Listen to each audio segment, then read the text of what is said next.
afternoon, everybody. Welcome to Marvel Movie Talk. As always, I am Christian Bladt, down low in what is essentially the center square, our own Jim J. Bullock, David Brody. Thank you for being here. And we've got Logan full screen up top, which we'll be sharing some images of Logan momentarily, actually. But of course, Eric Connor and our pal Nate Miller was having some vehicular issues, so he won't be with us today. We will see if anyone else pops on today. That'll be great if they do. If not, we are going to hold down the fort, and we are going to spend our time talking about X-Men 97, Episode 7, Bright Eyes. But first, before we get to that, I do want to talk a little bit about the Deadpool and Wolverine trailer, the latest Deadpool and Wolverine trailer. And, I was very recently saying to a group of people that I was thinking of maybe not watching it because, I don't want the movie to get spoiled. But then I'm like, but I do this show, so I feel like I need to at least talk about it. And in all honesty, I think that this doesn't really give anything away. There's like an image, but for the most part. So obviously, we're just showing it in the background for our video audience. But what are either of your thoughts? And if either of you have not seen the latest trailer, feast your eyes on the images, but no sounds that we're getting here. But I'll start with Eric. I assume you saw this trailer already. Of course, it's hard to avoid it, and Yeah. I didn't try. This is our big Marvel film for 2024. So It's true. and it's also, obviously, the chemistry that these two actors have, even in like the commercials they've done, and their sort of back and forth on X, aka Twitter. They're a great pairing. This is like something. I think we've all talked a lot about, like, give us more pairings, give us more sort of mini teams.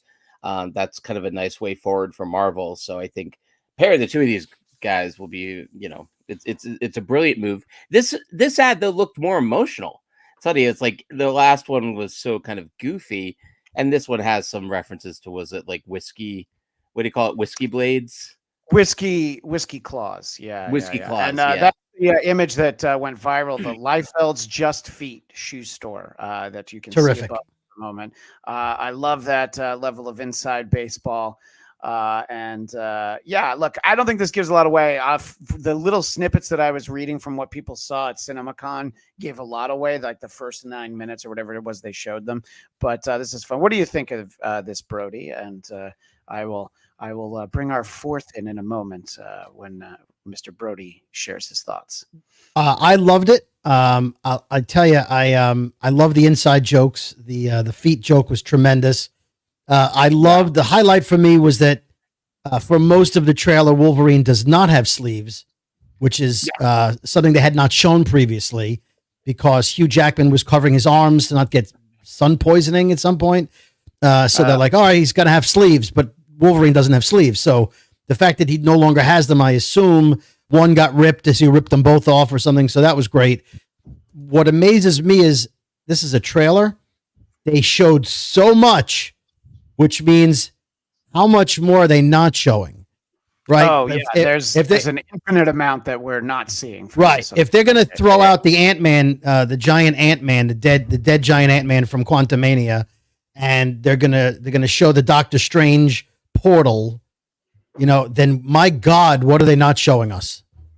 Yeah, right, exactly. I want to bring our fourth today, Gina Ippolito. Gina, thank you so much for being with us today. Thank you for having me. So we are talking about taking off the jacket. That's because it's serious now. Gina's ready to work. So we're going to dive into X-Men 97 Episode 7 in a moment, but we wanted to start off talking about the Deadpool and Wolverine trailer.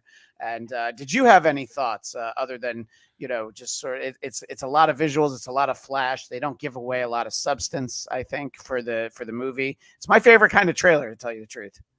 Yeah, I saw a couple people online that were pissed because Easter egg hunters were breaking down the cameos. Because there are so many old X-Men cameos in there. Right. And I love that. I love that stuff because I think that means that whatever is in the actual movie is going to be even better than those. You know, it's got to be better than just like Pyro and Callisto are here. I think we're in for a treat. So I love when they're like, hey, here are some Easter eggs, because then you know it's whatever is left in is going to be even better. Yeah, it makes you think of Spider-Man No Way Home. The trailers is like, oh man, there's a lot of stuff in there. And then you go and see it. It's like, oh my God, look at what wasn't in there. So very excited for this. My only regret was when I first tried to watch the trailer, it was some site. I don't know if it was Hollywood Reporter, Entertainment Weekly. It was a beeped version of the trailer. So I stopped watching that. And then I typed in the words Red Band. And then I got the one that I wanted. We were talking about the inside joke that our visual audience sees right there, the Liefeld's Just Feet shoe store, which I think got so that it was trending. Our old buddy Zach Wilson texted me from an earlier iteration of this show. He was very excited to see that. I'll tell you one place it didn't play well was a Facebook group I'm in, which is a Rob Liefeld fan group, and somebody shared it, and I'm just thinking, why would you share that? And then you watch the reactions and you're like, oh, okay, that's why they did it. You know, but like also, a great man once. He's always in on the joke. They made that same joke in Deadpool 2 when Deadpool goes on his rant about probably some sicko who can't draw feet. Can't draw feet. And yeah, exactly. Liefeld made a cameo in the first one, so he apparently is delighted by it. I don't know why he's in on it, but I think a lot of people were trying to white knight Rob Liefeld and stand up for him when maybe he doesn't need it. And, it was one of those that whoever did post it, I was like, okay, some people just want to watch the world burn, as a great man once said. Yeah. Gina, it's your first time with us. And before we dive into episode 7, give us your thoughts on the first, well, really, it's more than the first half of the season. What had come before this? I noticed you posting an awful lot about it on Twitter and other social media, and we hadn't talked in years. You were one of the directors for a show at Upright Citizens Brigade called Sketch Cram, where the writers get together in the morning, and I was taking a sketch writing class there at the time. And, you get together in the morning, you write some sketches, and then by the afternoon, you figure out what's going up, and it goes up that night at midnight. It's a very fun, long, intense day. But I don't know, it was 6-7 years ago, but I saw you writing about X-Men. I'm like, I know a show for Gina to jump on. I love it. I've been freelance writing for New Rockstars for a while. They break down Easter eggs for different movies and stuff. So I had rewatched all 5 seasons of the original and broke them down into like a massive, hour-long breakdown of everything you need to know, and sort of the best like 1 or 2 Easter eggs from every single episode from the original. So I was ready for this. I admit I didn't expect it to be this good. I mean, I knew it was going to be great. The original was great. I didn't realize how mature it was going to be and how hard they were going to go straight out of the gate. But I love it. I think that we're all going to be collectively absolutely crushed with what's to come. I think you're absolutely right. And there's a lot of shapes and sizes for reboots and revivals. I'm always afraid whenever there's one that it'll be the Spike TV revival of Ren and Stimpy that was very short-lived. And it was missing everything except for Billy West getting a big paycheck, which that I respect. But I was just like, oh, anything that made the show fun is gone now. And I worried, when it was Disney Plus was doing this, and I've been pleasantly surprised. I will admit to everyone in our audience and all of our hosts, I was expecting us to do a lot more doubling up, where it's like, okay, every other week we'll do 2 episodes. And even before we got to episode 5, I realized we don't need to do that. Even though it's a half-hour show, there's still so much to talk about. So we'll dive in specifically to Bright Eyes, which is episode 7. No licensing of Bonnie Tyler for the episode, but I think it's also unnecessary. I will ask you first, Mr. Brody. Yeah. Because of you as our, I don't want to call you our resident curmudgeon, but you sometimes sprinkle some of that energy on us because you stopped reading the X-Men about Uncanny 210. You hadn't previously watched this, but you love the characters. So you bring a slightly different view on these things. And much like as for those of us watching can see you, the way that Sasquatch is just kind of peeking into your, oh, there's the whole team. That's I wonder how much John Byrne got for the sale of that t-shirt. But what did you think of episode 7, Mr. Brody? Well, I first want to come clean and let you know that right after this podcast, my second favorite podcasters on YouTube is New Rock Stars. So I watch 3 videos a day every night. I'm very familiar with your work. So I'm honored to have you on our podcast because I'm obsessed. I'm not Eric, but I'm I do my best. So I very much enjoy your breakdowns. So I have to. Thank you. I'm actually right after this going to be on the break room over at New Rock Stars. So I doubled up on X-Men content today. I have to apologize to Gina. I didn't know I was putting you in the room with a potential stalker. My apologies. Yeah, little bit. I wouldn't use the word potential. Well, he's in New Jersey, so it's going to make it difficult. Okay, I'm not a stalker. New Jersey, so even though Gina is the Miss Small Young Girl Chess Champion of New Jersey or something. So yep. I go back frequently, so it wouldn't be that hard to stalk me. Oh, good to know. But before the two of you start talking about the distinction between 732 and 908, why don't we dive in to the reaction from Mr. Brody of episode? All right, 7. Very good. I loved it. First of all, I liked that it wasn't a split episode. There wasn't a secondary story that kept popping up in the middle. I liked that it was all just the story that needed to be told post massacre. So that I very much enjoyed. I don't like what they're doing with Wolverine's character. It seems like he's making puns and jokes when he should be violently threatening people. Like they're like, "Oh, we have to get this guy. Yeah, we're gonna do some damage." Like he's not violent Wolverine. He's not like, "Let's go kill people." So that's that. And we talked about how he's been diminished on this show. He really has done nothing. Although I appreciated that they were doing it in spite of that, but. I think he's got like one poignant line in this episode where I think is just reminding us of his character. And it's, basically to jump way ahead. It's let's just say after Rogue does something, he's like, yeah, she did what we all wanted to do. Right. So it's like, all right. But you're right. For the most part, he's kind of been window dressing, Right. So, and I thought there was more than that. There was a scene at the front where he had an opportunity to be very upset about what happened.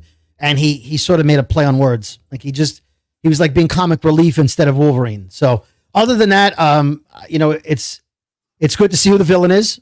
I'm sure we'll talk more about that. And I think I did like Rogue's Street Fighter kick. If you caught that. So overall, I enjoyed the episode. It's nice seeing Captain America, although he doesn't fly. I'm not sure how he gets his shield back. So. I mean, perhaps you didn't see him running around Washington, D.C. Oh, he can do that all day, clearly. Yeah. So he'll do it all day. He will go pick up that shield out of the snow all day. He'll a problem. Yeah, okay. Gina, what did you think specifically about where the story took us in episode 7, Bright Eyes?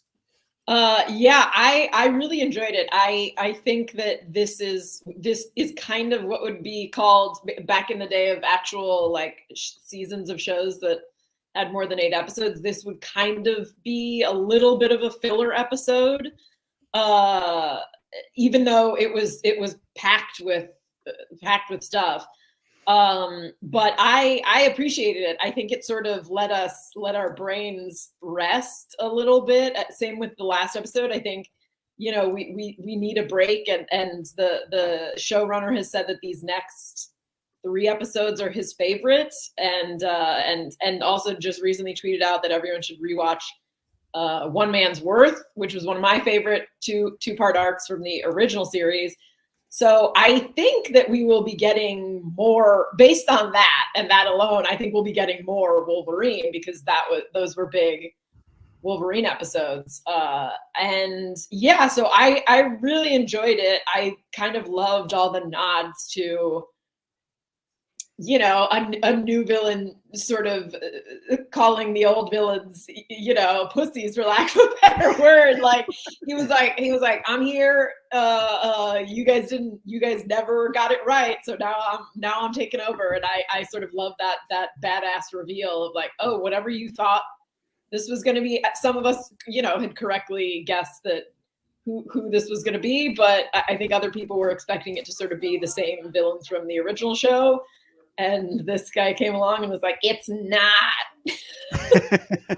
Yeah, I think that to your point, you know, Mr. Sinister's always been held up as this badass.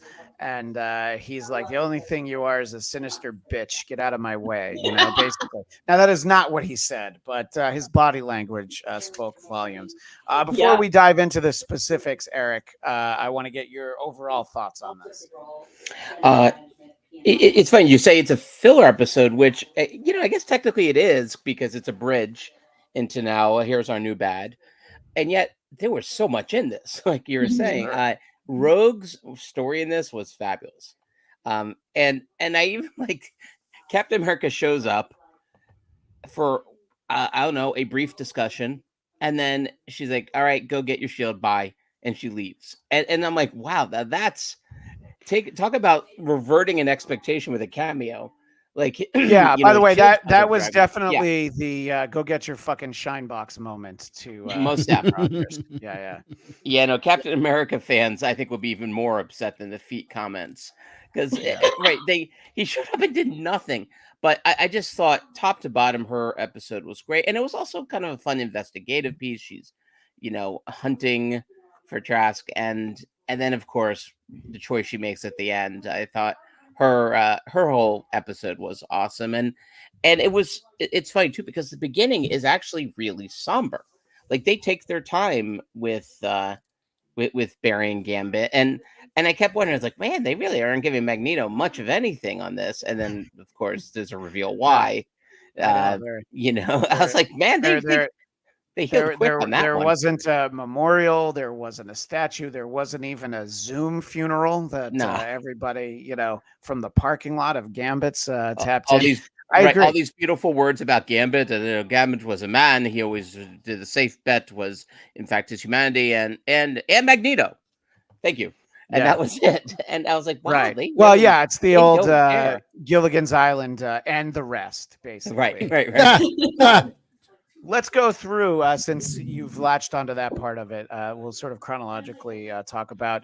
I love anytime they acknowledge, whether it's on screen or in print, Kurt's faith. And I thought, you know, I was glad that I'm glad for just how much of him we've gotten this year. He's always been one of my favorites and always will be. I'm a very big Kurt Wagner fan. And Kame Egan in the chat, I want Nightcrawler to give my eulogy when I die. Well, I hope that you outlive Kurt Wagner by many, many years, but maybe you could get him to record a cameo. Or Alan Cumming, at least. I mean, who doesn't want Alan Cumming reading at their funeral? You know what? I'm going to go check and see if he's on Cameo after this, and I'll give Alan Cumming whatever the cost is. But and yeah, it is very somber, and I like sort of the idea of saying things about Gambit that they probably never did while he was still alive. I mean, they don't in this show, and Gina, you just rewatched it recently. I don't think they really deal with the depths of which, you know, the sins of Gambit that we saw in the comics. Am I correct in that recollection, or do they have him kind of, you know, having been well, not an ally, but somebody working for Sinister at one point? I actually don't remember the original series well enough that I want to say that. Yeah, no, he never does. There's nothing as dark as him sort of like being involved in the destruction of Genosha. The closest they come is an episode called Externally Yours, which is he goes back to the bayou with the you know, for an annual tithe of a very, very early 90s creature. And they sort of deal with the fact that, like, yes, he used to be a thief. in the Thieves Guild, and there are assassins. And at the end of the episode, he sort of makes this declaration of like, I am neither thief, I'm not an assassin, I'm an X-Man. And that's sort of his moment of being like, yeah, I've done some crap, but not anymore. Yeah, because I mean, in the comics, it's so brutal. It's like, oh yeah, so if you want to kill the Morlocks, this is the way you come in. Yeah, just go ahead and just plow through here. How much am I getting for this? All right, I'm gonna go.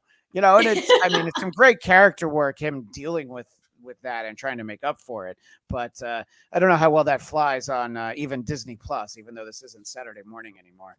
But I thought that, and I'm sorry, but I am still in no way convinced that we won't have Gambit back on this show at some point. I thought that maybe we were going to be heading in a Krakoa direction this season. I don't think it's this season. No one stays dead, even in the X-Men, so I will be surprised if we never get him again. I will have to tip my hat if he stays dead, even for all of, let's say, if he stays dead of all of season 2. I'll ask you first, Gina. Do you think that Remy LeBeau is going to be back at some point in this show, or do you hope that they actually make his death matter? I think he will be back. I'm 99.9% sure he'll be back. I think there's a few different ways that they can do it, some of which are laid out in the comics. I also would love if he does. I would love it if they don't bring him back until season 2. I think they might bring him back in the season 1 finale. That's my prediction. Yeah, I mean, they couldn't even let Morph stay dead, and we weren't even really attached to him. In the original series. I thought that all that stuff was nice, and we definitely got to see some of our cameos were at that part of the episode, and we saw the little memorial to Callisto and Leech, and just a lot of characters that we got to see. In fact, our friend Eric has gotten the character who turned into the parrot, and I'm actually not sure who that was.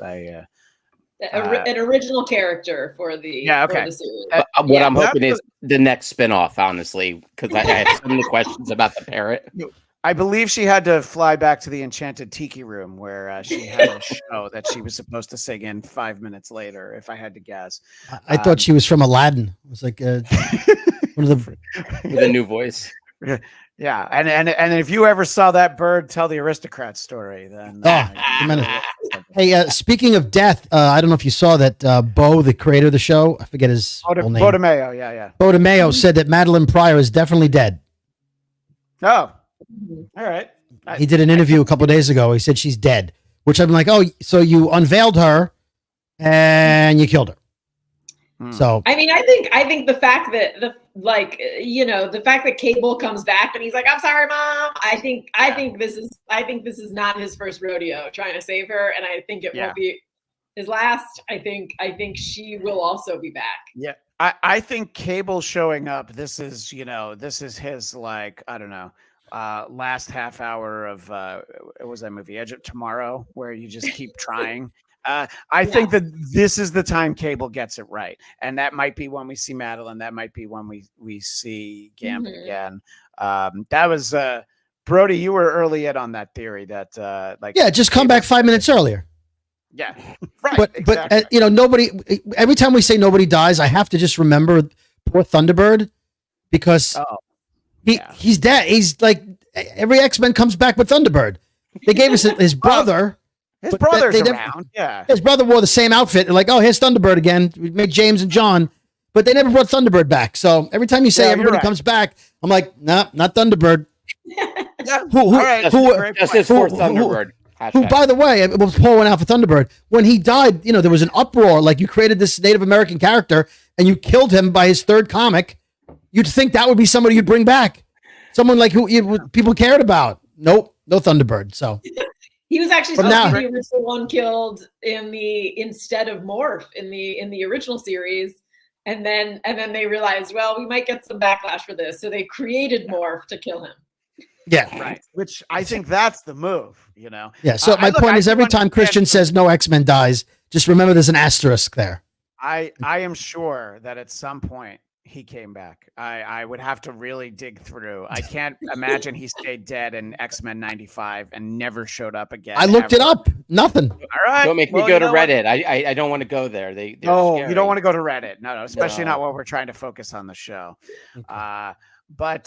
So that's the one. But I'm saying, Gene died for like 5 years our time in the real world, and that was about it. So, everyone essentially comes back. Charlie's coming Except back. Thunderbird. We knew he wasn't dead, except Yeah. Thunderbird. Yeah. Everyone except Thunderbird. And I think they realized correctly. Chris Claremont realized, is like, oh, he's the same character as Wolverine.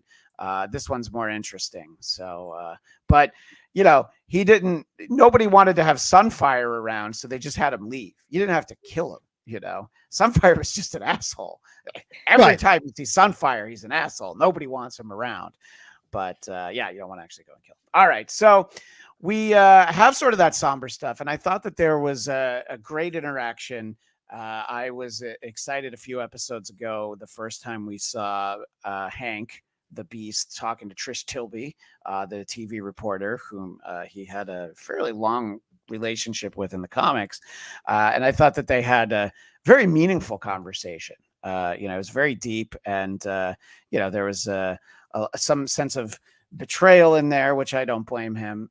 What did you think sort of about, I got to ask you first, Gina, what did you think about Hank sort of handling, the fact that this reporter's there, and, he's clearly very angry at her. It just takes him a little while to work up to it.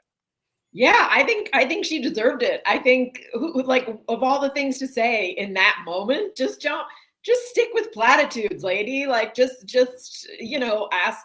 ask him, what can I do to help? Do you want a sandwich? Is there, like, what can I do?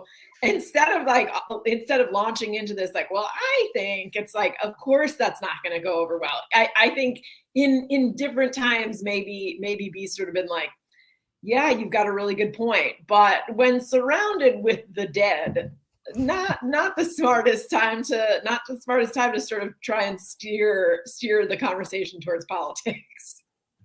Yeah, Eric, Beast is usually kind of the most thoughtful and calm, which I think is done intentionally as direct contrast to the appearance of the character. What did you think about what Hank had to say in the early part of this episode? Well, and as a Harry professor myself, I relate to Beast quite well. I think his words were really impactful, but also there was a moment, I'm not sure if you could bring up the image, Christian, but like when they're covering the tent where the wounded / dead are. And even that kind of moment, when once the press arrived, like they kind of understand, like, we don't want this to turn into another. This moment here I thought was like, this moment really got me, actually. I was surprised. I know it sort of goes back to what we're saying, like, what would Disney show and not show, but I thought this was such a telling visual. In the next, I don't have the next image, but the next one was just him covering so we don't see it. And I think, this section here very much spoke to so much of right now, and really kind of stung in a way that, again, thinking back to reading X-Men as a kid, like this idea of you'd find there's always something happening in those pages relevant to something happening in life. And they don't shy away from the hard stuff. It's the thing that makes X-Men, for me, still to this day, the most fascinating comic book, the most fascinating kind of world within the world of the MCU, the world of Marvel Comics, was always these guys, because they go there. And I liked seeing Beast getting a little more beasty, a little more angry. He's not always going to be the one who's just thinking with his intellect, but rather his emotions bubbling to the surface a bit more in this one. Yeah, no, I think that the calm, somber Beast to beginning, he the character always, whether it's in the comics, but one of the great usages of him in the original series is sort of the quotes that he has. And he gives some tremendous quotes in this episode. And one of them was, it was hard to not be moved by a little bit. He quoted the great Fred Rogers, which is look for the helpers. And I wasn't expecting that. It's usually like, well, he's like in King Lear, Act 4. It's usually a little bit more like that. And it's like, oh yeah, that's one I actually knew. And obviously appropriate to the sentiment of that moment. I mean, I remember those comments from Fred Rogers after 9/11, so it's none of them. There's one from Martin Luther King later in the episode. Everything was, we hit the perfect note, and I thought that they did a great job. There is definitely a filler feeling to this episode, but it's almost like we needed this episode. They made us wait an extra week for it because of everything that happened last week. But it was like, yeah, let's deal with this aftermath. David, I want to get your thoughts about sort of this part of the episode. We've buried Gambit. We've got Beast just sort of really surveying, and he's actually angry. The Mr. Rogers quote was perfect for me, especially with the 9/11 reference you just made, because Sure. Post this attack, there were memorials set up for lost people, the same way there were, at Ground Zero. There were searching for signs, looking for this person or that person, and it definitely hit me as like what Ground Zero looked like. People were looking through the rubble and looking for survivors and laying out the dead, and it was powerful for me. And I know, I don't think it was meant to be, but the shot you're showing right now reminded me of the Twin Towers, because you had these two giant statues that were symbolic, and they were laying there with the skyline between them, and that's what I thought of. I would hazard a guess that it's not accidental. I think that they knew very much sort of the parallels. And, Eric touched on it before. A lot of the dialogue in this episode and the grief people are dealing with, it hits a lot closer to the headlines than the creators of the show ever would have imagined when they started working on it like 3-4 years ago, So I think it's great that this is, yes, this is still a cartoon. It's still Disney. Yes. But it's able to have more adult themes than anything else. I mean, this is far more sophisticated storytelling than they would have even been able to accomplish in 1992, the original series, which I think had plenty to, sort of tip your hat to. But this is, really, and as Cam Egan says, it's a comparison. I mean, they want us to understand, that's what this is to the mutants that lived through it, or even those watching back from the X Mansion. So I think it was great to take the time to really just kind of sit in this and just deal with it. And then just the frustration that we continue to get out of Scott Summers, whom, as our buddy Jordan Bloom has been saying and referenced even when he was on the show, we're getting very close to the ultimate Cyclops that he wants to see. And we'll see if that's the case that we get. But just his frustration, speaking with President Kelly. And I think that I think that it's a very real world conversation, Eric, that he has, which is, that the optics are bad, and it's like, look, you need me to still be here, because if I get replaced, it's going to be somebody that's not so tolerant. Even there, Scott's talking about times like this are when dreaming matters most. And I'm wondering what your thoughts are, Eric, on sort of that interaction between Scott and the president. Well, the moment that I was so fascinated by Scott crying, and I just, and how they actually took a real moment with that, because this idea of like he has to dry his eyes, but also you accidentally knock that visor the wrong way, and all of a sudden bad things happen. That's a great point. And that kind of sums up so much of him, right?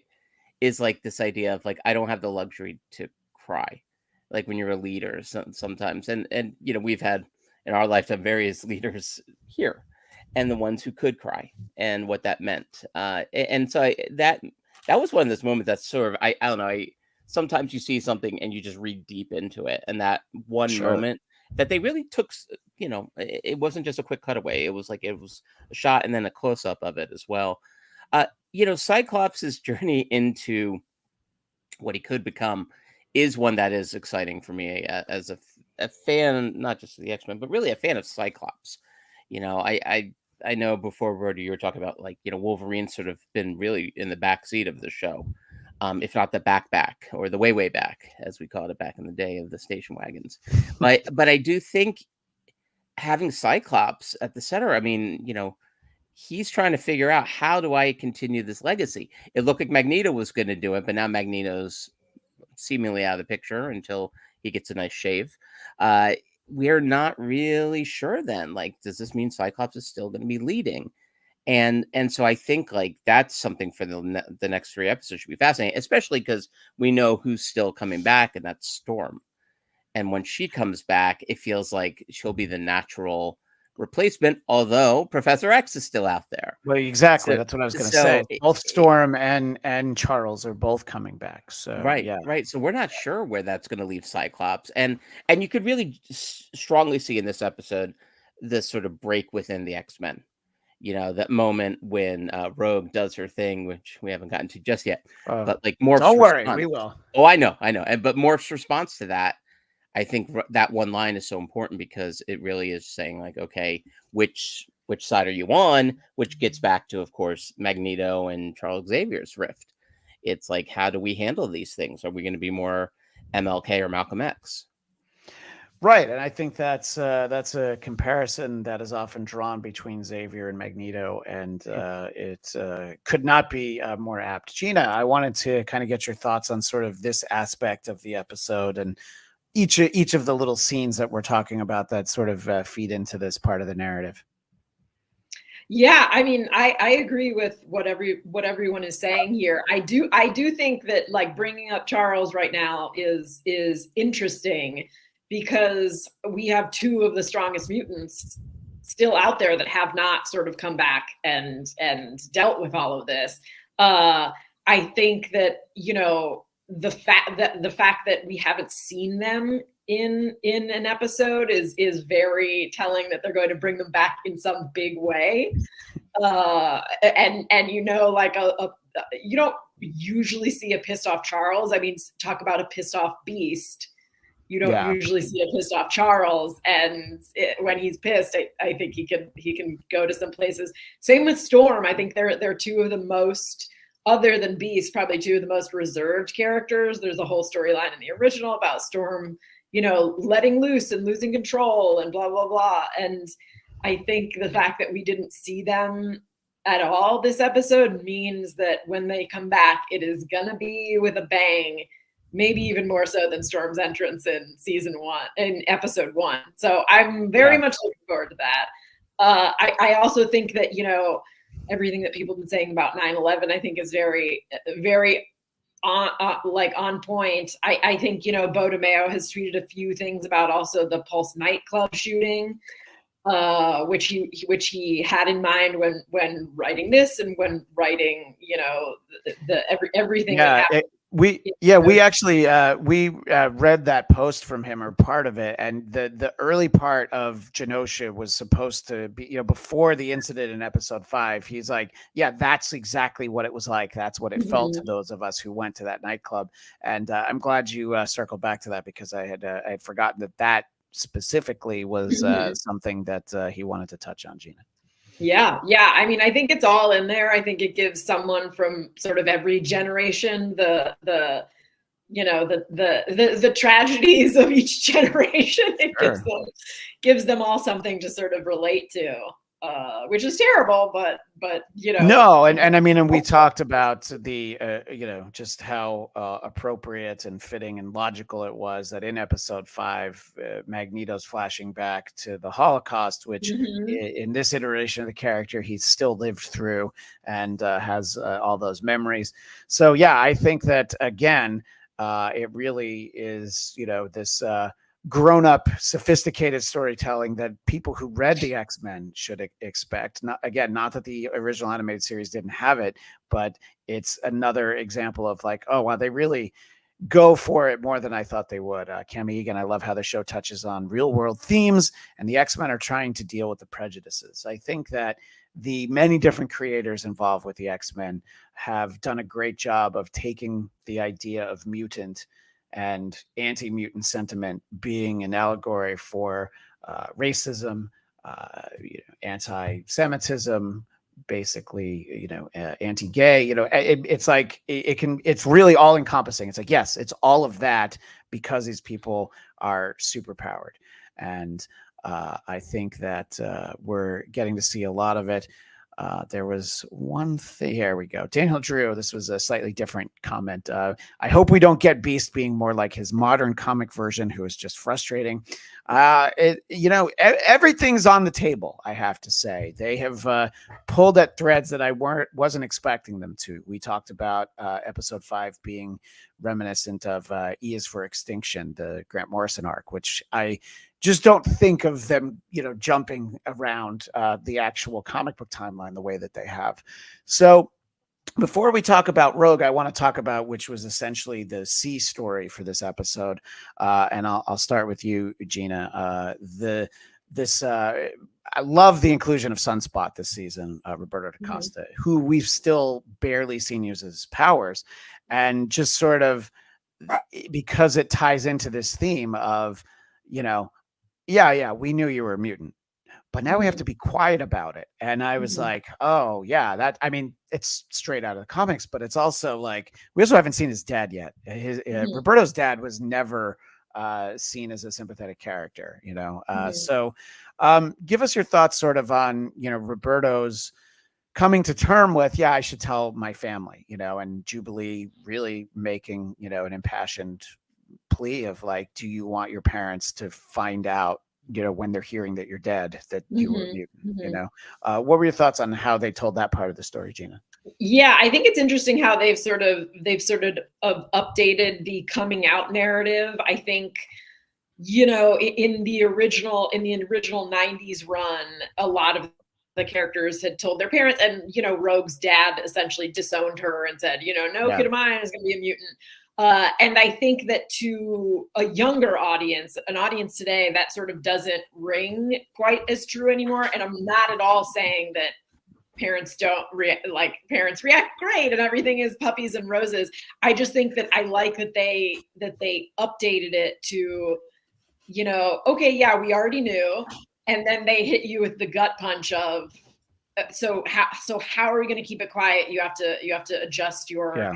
So it's a different kind of gut punch than Rogue's dad sort of screaming at her and kicking her out.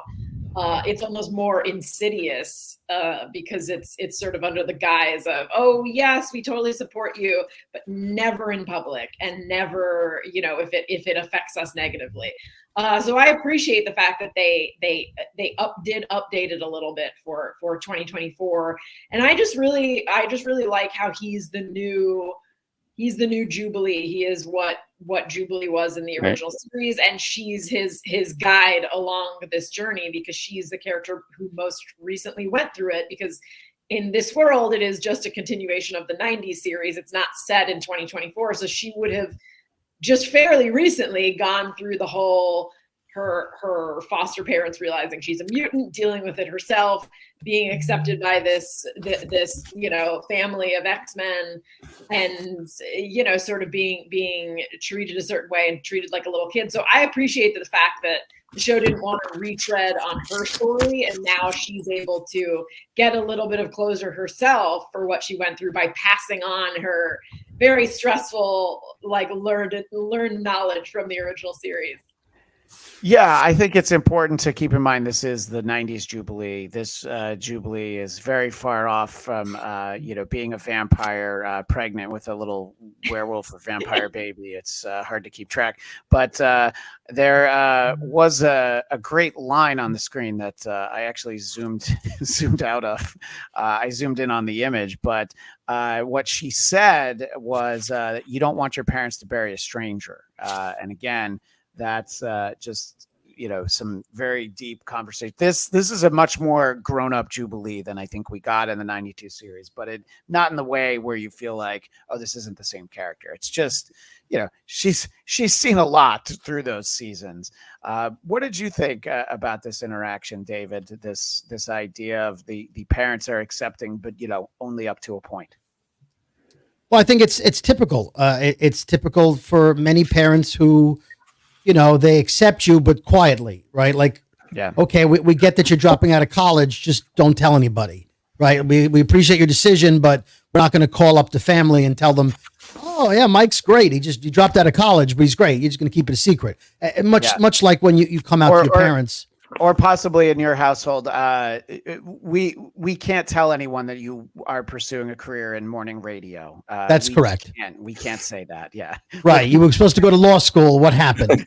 yeah, exactly. It's. I think Gina's comparison of Sunspot becoming the new Jubilee is actually right out of the opening credits, because they replaced Jubilee running to the fence with Sunspot running to the fence. They actually replaced one with the other. They made him the new Jubilee by putting him in our scene. So yeah, he's the new Kitty Pryde, I guess you'd say, right? For this generation. Yeah. And the father was always an ass, so I did note that she said, we always knew when our houses burned down, we always knew, right? We didn't want to bring it up.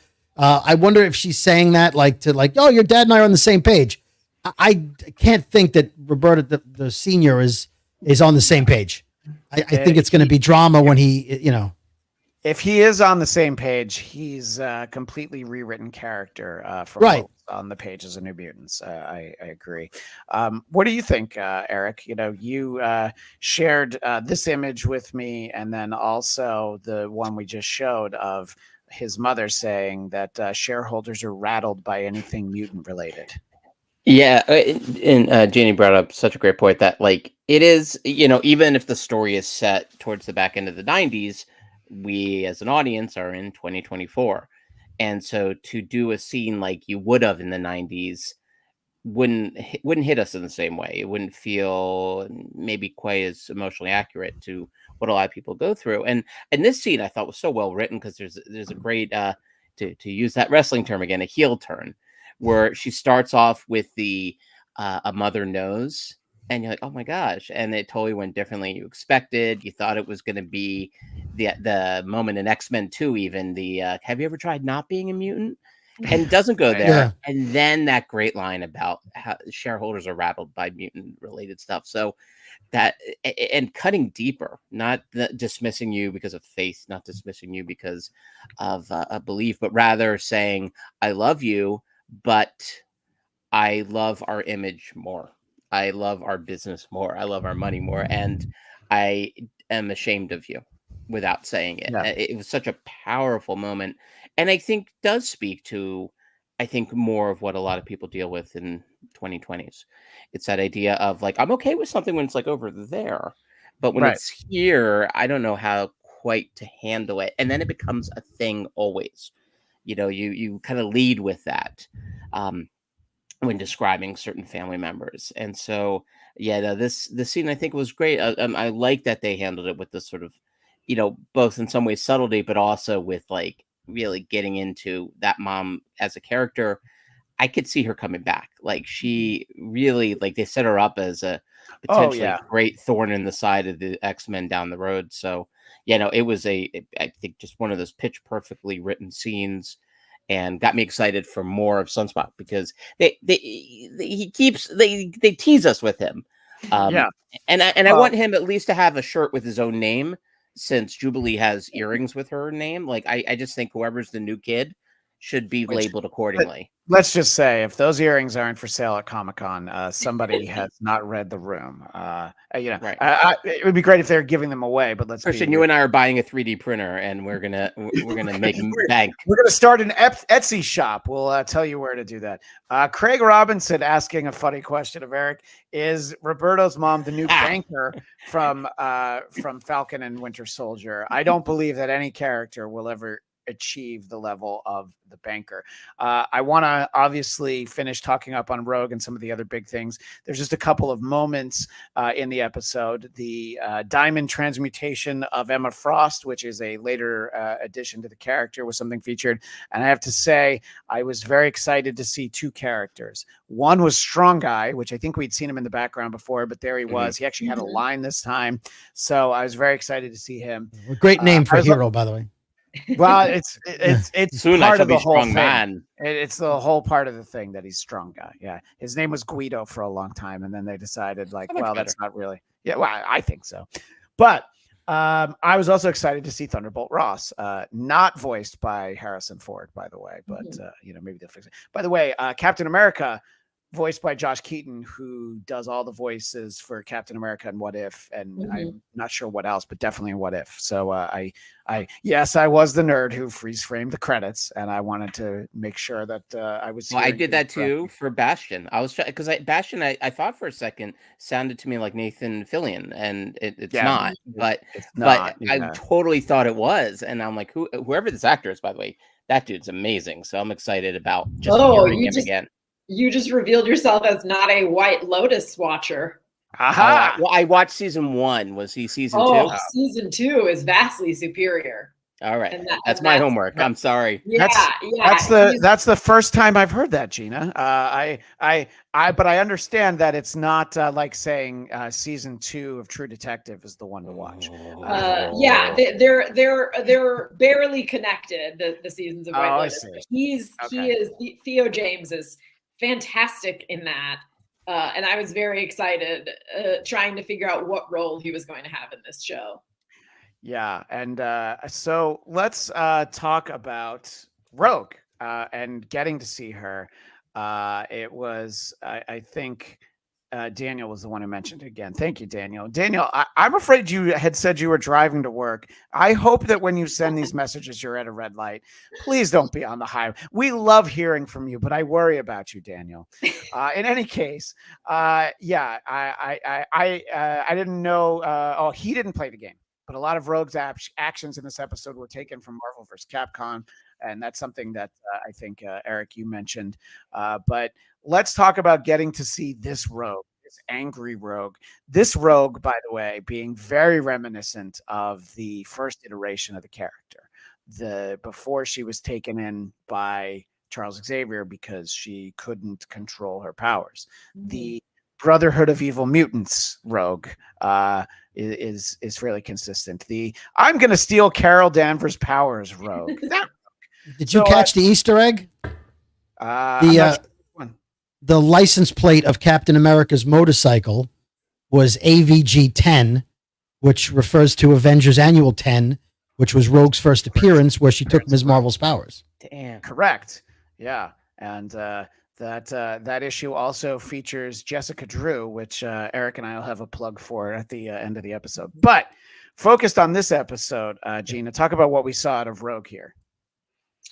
Yeah, I mean, I loved it. I think that, the fact that Nightcrawler says to her, you lost 2 people, really, really hammers it home, because she, even though she had seemingly decided by the end of that episode which of these men she was going to choose or ally herself with, Magneto was the only man that she was able to ever touch, and losing that is also devastating, even though she had sort of decided this is not a great relationship.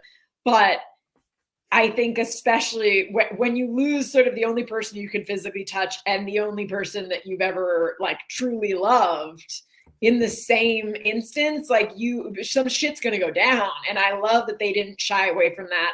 I love that she didn't, Rogue has never been one to sort of hold her emotions back. So I love that. To me, it's very in character. Jubilee saying why didn't she go to the funeral? It's yeah, of course she would not go to the funeral. She's pissed. She doesn't want to stand around somberly and look at his grave being lowered into the ground. She wants to kick some ass. So yeah, I appreciated this. I love when she threw Cap's shield. I thought it was just the right amount of bitchy anger that I want to see from this character for the next, for the time being. And I think it's probably going to hit her even harder when whatever form Gambit does come back in, because there's one very, very dark possibility of who and what he comes back as. I think it's gonna like all of this, it's gonna just break her. Yeah, no, I think it's going to be more rough times for Rogue, and she's so worked up and she's so upset and so hurt. Obviously, she's devastated. I mean, Captain America is actually saying like, well, I can't go down to Mexico dressed like this. He's basically saying like, I just told you where he is. Go get him. I can't. Oh, I mean, thanks for throwing my shield, bitch. He's essentially saying what Sunspot's mom said, right? Yeah. Which is like, I support you in private, not in public. Right. Yeah, exactly. Very good. Yep. Yeah. This uniform doesn't support you, but Steve Rogers does. What are your thoughts on all of this, Brody? And nice eagle eyes on that license plate cameo. I support that. I loved that they were very cocky inside of the building, and they said, "Oh, don't worry, this is a Hulk-proof building." Yeah. And then Rogue just busted in anyway, because she's got Ms. Marvel's powers, and that's pretty impressive. Among I think she has Avalanche's powers and whoever else. But they felt confident, like, oh, no one's getting in, and then all of a sudden she was in. I think it's great to see her. And again, as someone who wants Wolverine to be Wolverine, it was nice to see somebody show some anger about what's going on, right? Not crying and whining about it. I understand the sadness, but I'm glad somebody stepped up and said, I need to kick some ass and I need to fix this and do something, because she obviously felt helpless, losing the two men in her life at the same time. And, as far as she knows, it was nice to see her be Rogue. She didn't, I don't think she killed anybody.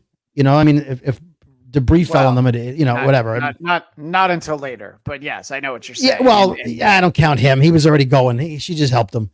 But I did I did very much like seeing Rogue be Rogue. I feel like that's who Rogue is. And she sort of plays this life of, I fit in and I'm trying to find myself and I'm not, but truthfully, she's deep down, she's a little bit the girl from the Evil Mutants. She's still a little bit of the wild child. So it was nice to see that side of her. I'd like to see it from more of them. So I'm glad it was touched on, but I love the brother-sister dynamic of Nightcrawler and Rogue, which is not something you get a lot of because of how little Nightcrawler we've gotten. Before we talk about the big bads at play, Eric, your thoughts sort of on this arc of Rogue, this quest that she goes on, Death Wish 6 or whatever this would be. I don't know. Ironically, it would be Death Wish 6 because I looked up recently. There was 5 Death Wishes. Yeah, I don't know how or why, but it happened, and now we know. This Rogue, by the way, shows, like, everyone's like, oh, Captain Marvel is tough to put on the screen, tough to write because she has so many powers. When it's like, well, meanwhile, it's like, okay, well, here's Rogue showing all that, and it's fascinating. Because how do you deal with it? Well, you make her unhinged. And all of a sudden, like, she is like the most dangerous mutant out there. And her just busting through like every army in her way is like a non-starter. Like, she destroys them. Ironically, we had just shown my older son Silence of the Lambs. So there's that one moment with like the butterflies and moths. That was something that I wanted to get to, which is I wanted to ask the question of the audience in the panel: when exactly did Henry Peter Gyrick turn into Jamie Gum, aka Buffalo Bill, the serial killer from Silence of the Lambs? He's like carefully curating the butterflies. I'm like, oh, this was missing from the backstory in any iteration of the character. I do like he's never a character that I think we were supposed to like. Long before he was in the pages of the X-Men, he was always a dick to the Avengers. Like, he was the one he was the representative of the government that said, you can't have 7 members, you have to have 6. Like, why? Because I said so. All right. So I can't say it's it's almost like the recent passing of a notorious public figure. People weren't really sad to see that person die. They're not sad to see like, oh no, but Gyrick, you had so much to live for. All right, what happens next? So, I know who you're referencing, and I won't say who, but I saw a recent interview with Cancer, and Cancer said, if I did it, this is how I would have done it. Thank you for that. Yeah, Sure. no one knows who I'm talking about. No, but whoever it was. Yeah. I'm not sure what letters come to mind. Eric, farcical calls notwithstanding, what did you think about sort of, Rogue powering herself into here? Like, I'm gonna go get him, and also just she doesn't give a fuck about anything, Rogue. She's so mad. I mean, she's very focused. I guess that's misspoken. She knows exactly. She's got a singular focus. She doesn't care who gets in her way. She doesn't think of what she has to do, right?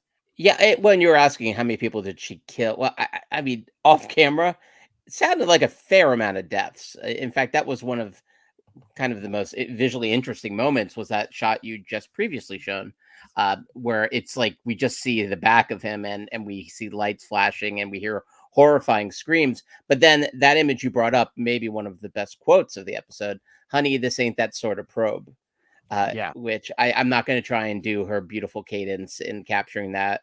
I was born north of the Mason-Dixon line, so I can't quite pull off that southern lilt.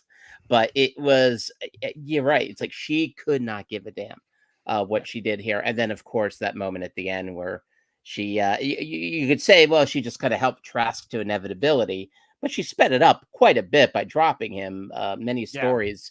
And she caught him first in her defense. She did, and then it's like, maybe I shouldn't have. She actually slowed him down. She gave him another 5 seconds of life. Yeah. Okay. So I agree. So a lot of fun. Let's look at the positive, Eric. Let's look at the positive. Yeah, just think about what he got. Think about what he got done in those 5 seconds. Yeah. Yes. Well, and I don't know if I apologize. I'm jumping to DC, but there was one of the adaptations of the Death of Superman when he came back in those 4 different forms. The way they revealed one of them was a villain was he had the Toy Master up like 50, 60 stories up and just dropped him to his death and basically said, now say goodbye. And it gave me all the feels of that kind of moment of watching someone who you think is heroic doing something that's pretty evil.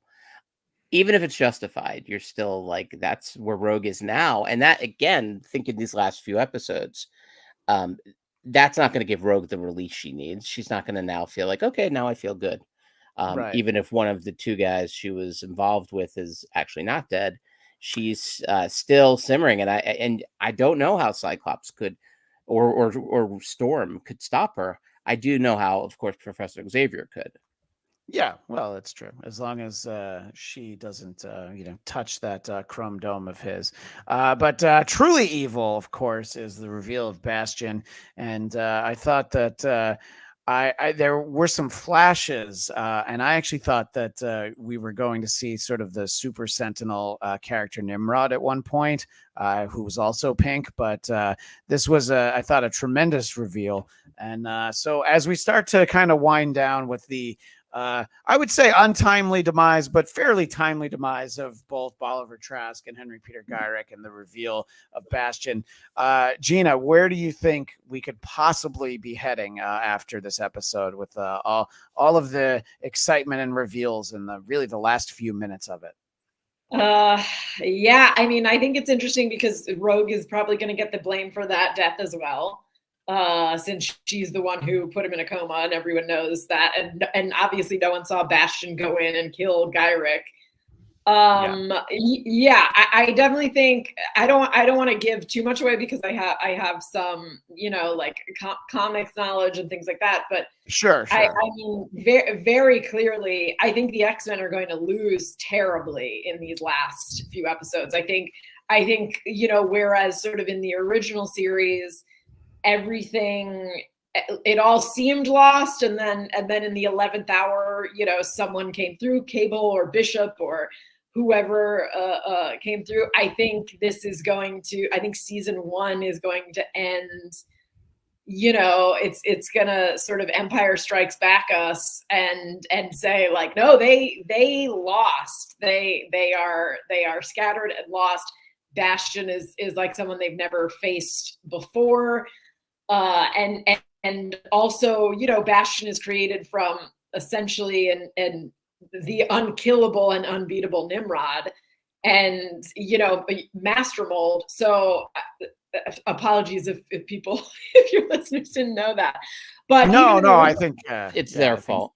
yeah, I think even in the original series, they could never defeat Nimrod. They could only, send him back to the future, Right. or say like, all right, let's make some decisions while he's putting himself back together. And I think that we will probably get into some time travel shenanigans. I think you don't start a series out having Bishop there if not to remind people that, like, hey, time travel exists, and we've got two characters that time travel very frequently. So I think there's going to be some time travel shenanigans, and ultimately they're going to lose all over again, maybe with Genosha playing out a second time. Yeah, and there's this great line from Morph where after Rogue just lets Trask fall, and he asks the question, "Is this who we are now?" And I would say yes. This is actually who you need to be now. Wolverine understands that sometimes this is what needs to be done, and unfortunately, I think they're all starting to learn that. David, is this who the X-Men are now? Is this who they need to be at this moment in X-Men '97? I think it's who they need to be, but if Morph was so worried, he could have turned into Storm and saved the guy. He didn't exactly, he can shapeshift and now take the power of anybody, which is what Mimic did, and Mimic was in this episode. Right. Morph can't take anybody's powers unless they're physical powers. Morph can't take mental powers or anything like that. But he was able to run like Quicksilver is a good example. Right. He could have run like Quicksilver down the building and then caught him at super speed and lowered him. Morph could have reacted if he wanted to. So he's sitting there like, well, I can't believe we did that. He didn't stop it. So I'm blaming Morph. But yes, I think I think from Brody. That's it. Someone's got the guy in the corner over here. He's the guy's. Someone's got to say it. Someone has to say what has to be said. I'm here to defend Thunderbird, and I'm here to put the blame on Morph. He did nothing to stop it. He took out his camera and filmed it. That's what he did. Hashtag I blame Morph. Thank you. Yeah, I think Daniel Drew is saying I got Invincible vibes this episode. There was not Agreed, nearly enough blood. There was not nearly as much bloodshed. No one's face looked like putty. Yeah, no, I had said last week that there was like Invincible because 2 weeks flying over the desert. Yeah. Yeah, and the Shi'ar fight, Shi'ar, whatever it is. That fight reminded me of Invincible. I don't know if there was enough. Yeah, there was not enough ripping, and the fact that she dropped him, had she taken his eyeballs out and ripped his heart out and then dropped him, that would have been more like Invincible. This was I'd made a necklace of the eyeballs like a modern day Turk Wendell, which I know has a huge reference for everyone in the audience. Yes, number 99. For the two of you, I say it just so that I can laugh. But Eric, I wanted to kind of tie it all together, all of this, and we'll also obviously talk sort of about the very ending. But our friend Kema Egan referencing Flying Purple People Eater, music placement is one of those things that you really notice when it is very badly done and when it's very well done. This was the latter. I thought it was very funny. It was just like, it's pretty crazy, and I liked it. Your thoughts on all of that, Eric? Everything we're talking about, sort of all these reveals that we've gotten along the way. Yeah, it was a curious song choice, but it definitely gave me some of the vibes. If you remember The Wanderer in the original Children of the Corn, like when that played, this seemingly like innocent pop song, from another era, and it's chilling. After you see that movie, that scares you. And now Flying Purple People Eater has maybe not quite that level of fear that it instilled in me, but at least I'm not going to dismiss that song again, which for some reason I hear way too much in my life. I don't know why. My kids are old enough; they should know better. I want to know where you're spending time that you're hearing so much. I had to DJ a lot of my kids' festivals and stuff. So yes, the shaving moment. I don't know if you have the next picture because it gave me vibes of a wonderful old school film, Summersby, and it was weirdly a little erotic. Dare I say? I don't know. Maybe something about. As a man with beard, that someone's shaving my beard, whether I'm a captor or not. There's something a little bit, touchy feely about that.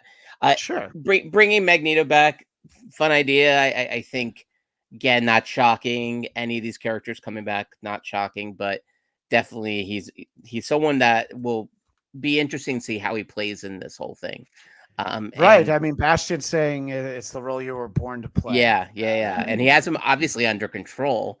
So that feels like, all right, well, that's a good weapon for Bastion to use. And yeah, Bastion, I mean, great setup of a villain, giving us little sort of teases of him. But then when he shows up, murders a guy in cold blood in a very unexciting way. I mean, just smothers him with a pillow. And I mean, nothing particularly, or I'm sorry, just covers his nose and his mouth. And it's like, well, okay, well, that's a pretty low key way to kill someone when you have powers. But I think that's what's really interesting about this villain, right? Is like, yeah, he's not necessarily giving us his entire bag of tricks right up front. So I'm excited to see where they take Bastion these last few episodes. They're all linked into him, obviously. So I think they've been very smart how they sort of brought him out when they did. And there's so many question marks still of who's coming back when, how. So no, I think they've really set them up for a good sort of final stretch run of this season. Daniel asking the question that I was wondering, are we going to get a Joseph / Magneto happen? The Joseph iteration of Eric Lensher of Magneto would certainly be something that I think is at least very possible at this moment. I think we will know by next week at this time.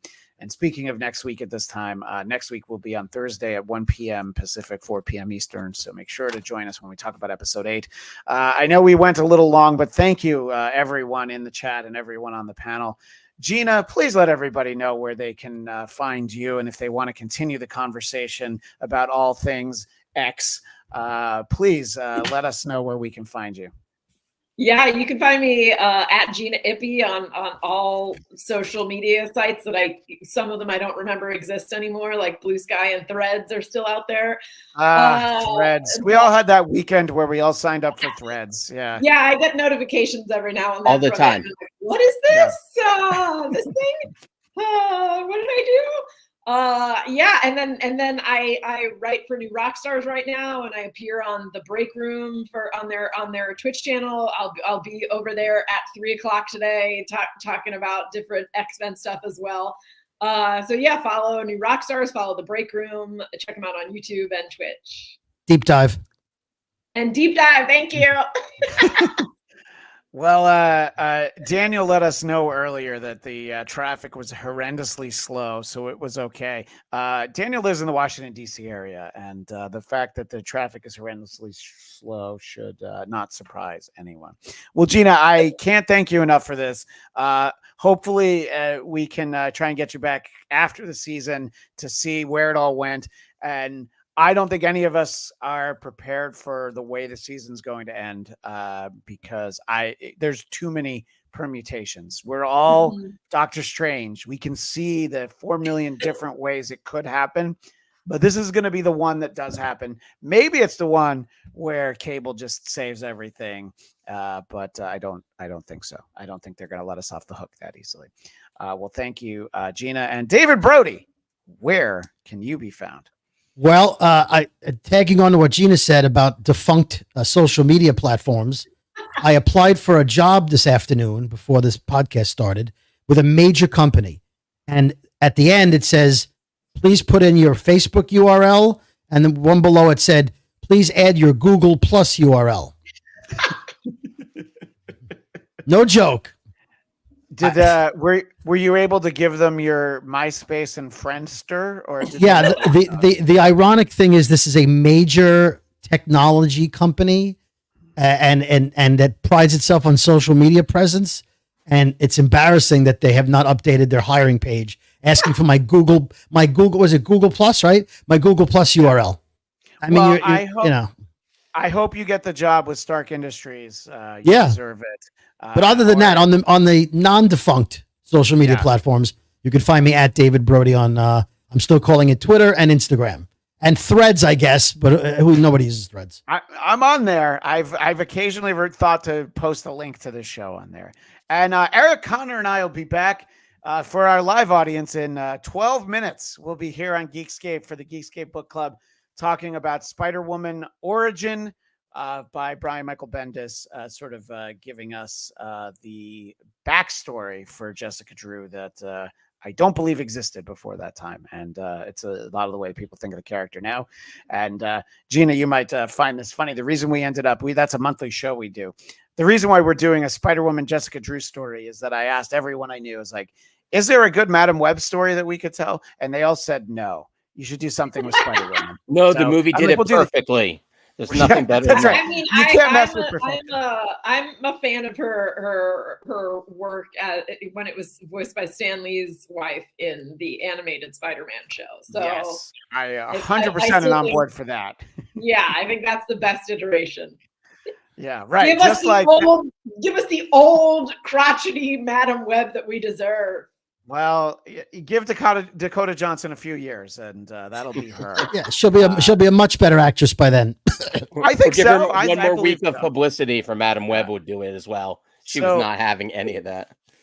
Other than talking with me in a dozen minutes, Eric Connor, where can you be found? Well, it's important to mention, of course, go Sixers. Yes, Knicks colors. No. Yeah, you know what? All right, it was good to see you, Eric. Oh, I'm so sorry to see him go. All right. You're back. My sadness and I will be hanging around on X and Instagram over at Eric Connor. And if you're in human form in the Burbank area next week, I'm part of a storytelling performance called Home. Mine is focused on a very strange 6 months I spent in Delaware during 2020. So really, I should be saying home, more like the Delco side of me, home. But yeah, and Gina, thank you for joining such a wonderful crotchety old men. Yes, we appreciate that. Thank you for having me. Yeah, no, our friend Nate had car trouble, so there would have been less crotchetiness and less oldness. But hopefully we can talk again soon. As always, I can be found at Christian DMZ on Twitter, Instagram, and yes, Threads. And of course, my personal podcast, The Blattcast, BLADTCAST. And Tuesdays at 11 a.m. Pacific, 2 p.m. Eastern, over on the Who Are These Podcasts YouTube channel. Who Are These Broadcasters? And oh boy, do we have somebody delightful to introduce people to. Thanks to Eric turning me on to Crackhead Barney, I believe is her name, right? Yeah, my second cousin. It seems like it, but we went long. That's more than all the time we have for now. So as the great Stan Lee would say, Excelsior.